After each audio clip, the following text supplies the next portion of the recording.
जय जय श्री सीताराम भक्तों, स्वागत है आपका हमारा YouTube चैनल ब्रह्मेश्वर महादेव ज्ञान दर्पण में। भक्तजनों, आज हम चर्चा करने वाले हैं, कथा सुनाने जा रहे हैं आपको। मंगलवार को जब त्रयोदशी तिथि आती है तो उसको जो है भौम प्रदोष व्रत कहते हैं। उस भौम प्रदोष की कथा हम सुनाने जा रहे हैं। भक्तजनों, कथा सुनने से पहले वीडियो को प्रारंभ करते समय सबसे पहले कमेंट में जो है जय श्री सीताराम जरूर लिखिएगा, क्योंकि भगवान भोलेनाथ जी को जो है राम नाम जो है अति प्रिय है। इसलिए भगवान भोलेनाथ जी को प्रसन्न करने के लिए हमेशा जो है बिल्व पत्र चढ़ाते समय बिल्व पत्र पे जो है राम नाम अंकित करके ही उन्हें चढ़ाना चाहिए। भक्तजनों, यदि आपको हमारी वीडियो अच्छी लगती है तो उसको लाइक करना और ज़्यादा से ज़्यादा लोगों को शेयर करना, और यदि अभी तक आपने हमारे इस वीडियो को सब्सक्राइब नहीं किया तो सब्सक्राइब कर लीजिएगा। हमारे चैनल को जो है सब्सक्राइब जरूर कर लीजिएगा। भक्तजनों, कथा इस प्रकार से है कि एक बार जो है श्री जो 88,000 जो ऋषिगण हैं वो सूर्य जी महाराज से पूछ रहे हैं। तो सूर्य जी महाराज बोले कि हे शौनक आदि जो 28 ऋषि सुनो, मैं जो है अब आपको जो भौमवार को यानी मंगलवार को त्रयोदशी तिथि पड़ती है उसके जो व्रत की जो कथा विधि विधान जो है आपको सुनाने जा रहा हूं। आप लोग जो है मन लगा करके सुनिए। तो सूर्य महाराज बोले कि हे शौनकादि ऋषि हो, सुनो, जो मंगलवार के दिन जो है व्याधियों का नाश करने वाला, रोगों को हरने वाला, शोक को हरने वाला जो व्रत होता है वह भौम प्रदोष व्रत कहलाता है।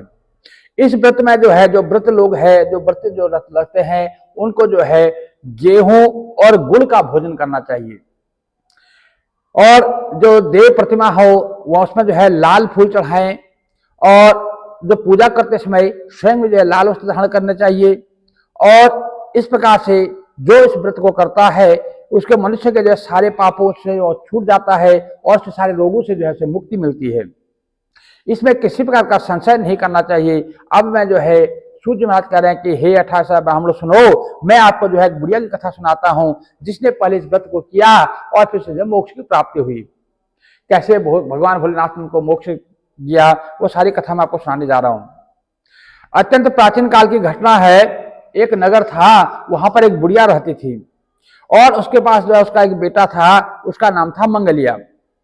वृद्धा को जो है हनुमान जी पर जो है बहुत बड़ी श्रद्धा थी। वो हनुमान जी की पूजा किया करती, नित्य प्रतिदिन को प्रसाद चढ़ाती और नाना प्रकार के पकवानों के द्वारा मालपुआ इत्यादि बना करके भगवान को भोग लगाया करती थी। इसके अलावा उसका नियम था कि मंगलवार को ना तो घर लीपती, न मंगलवार को मिट्टी खोदती और ना ही कोई ऐसे कार्य करती। इसी प्रकार से व्रत करते हुए उसे काफी दिन व्यतीत हो गई। अब वृद्धावस्था को पहुंच गई थी। तो अब एक दिन हनुमान जी के मन में आया, चलो ना क्यों ना मुझे अपने इस भक्त की जो है परीक्षा लेनी चाहिए। और वो जो है वृद्ध की परीक्षा लेने के लिए वहां पहुंचे। उन्हें एक साधु का वेश बनाया और उस बुढ़िया के दरवाजे पर पहुंचे और बाहर से जोर से पुकारने लगे, है कोई हनुमान भक्त जो हमारी इच्छा पूरी करे? कोई हनुमान जी का ऐसा भक्त है जो हमारी इच्छा पूरी करे? जब वृद्धा ने यह पुकार सुनी तो बाहर आई और पूछा कि महाराज जी कहो क्या आज्ञा है, मैं आपकी क्या सेवा कर सकती हूँ? तो साधु वेशधारी हनुमान जी बोले कि हे माता, मैं बहुत भूखा हूं, मैं भोजन करूंगा। तू ऐसा कर, कहीं पर थोड़ी सी जमीन लीप दे, क्योंकि मैं ऐसे अपवित्र जमीन में बना हुआ भोजन नहीं करूंगा। तो उसको लीप दे और फिर उसके बाद जो है मैं भोजन बना के मैं खा लूंगा। तो वृद्धा माता बोली कि देखो ये मेरे लिए बड़ी दुविधा की बात है। उन्हें हाथ जोड़ा और साधु महाराज के चरणों में पकड़ करके उनसे कहने लगी कि हे महाराज, मैं मंगलवार के दिन ना तो जमीन को लीपती हूँ ना मैं मिट्टी खोदती हूँ, क्योंकि ये मैंने जैसा संकल्प ले रखा है। इसलिए इसके अलावा और कोई काम हो, इसके अतिरिक्त कोई काम हो वो कहे, मैं करने को तैयार हूँ।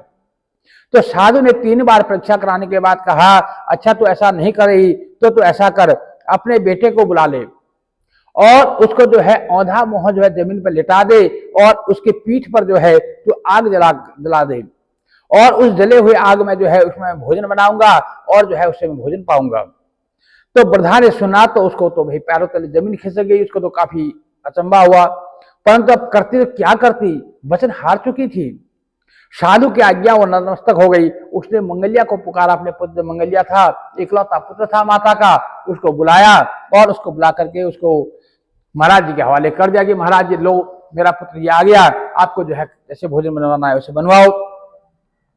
तो महाराज जी तो महाराज जी थे, वो भी हट्टी थे। वो बोले नहीं माता, ऐसे नहीं, तुम अपने हाथों से जो है इसको औधे मोह लिटा करके इसके पीठ पर जो है आग जलाओ।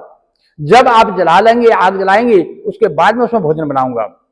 तो इस प्रकार से माता बेचारी क्या करती, रोती पिटती, उसने जो है अपने बच्चे जो मंगलिया था उसको औधे मोह लिटाया, उसके पीठ पर जो है आग जला दी।